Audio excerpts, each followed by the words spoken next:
If your goal is to tone up your physique on your fat loss journey and build muscle in the process, then please do not make this mistake. Now, I speak to so many people that tell me that before their gym sessions, they end up doing half an hour of cardio or a quick HIIT session just to get a quick fat burner in and just to get a big sweat on before they go into the strength work. Now, I promise you now, this is holding you back. And here's what I want you to do instead.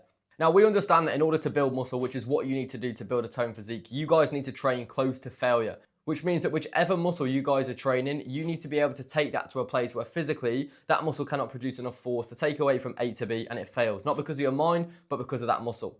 We understand that if you apply this regular stimulus on that same muscle, you keep the variables the same and you improve over time through increasing the weight, increasing the reps. That's what's going to allow you to build new muscle tissue.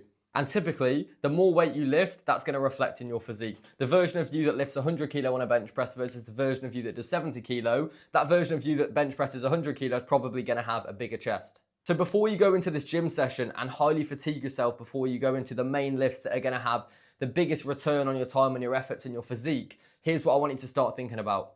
Think of your body like a car. If I was challenging you to drive as far as you could drive, would you rather start that journey on a full tank of fuel, or would you think, nah, I'll be okay starting at 70%, 80%? If you were taking a bet, you'd probably go on a full tank, right?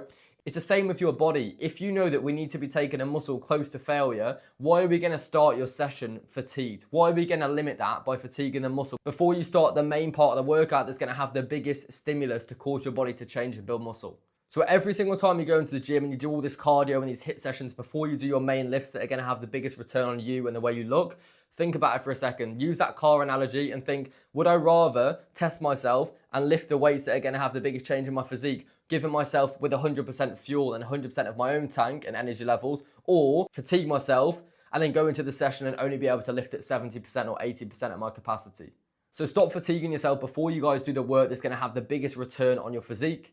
And make sure to drop my account a follow for more videos like this.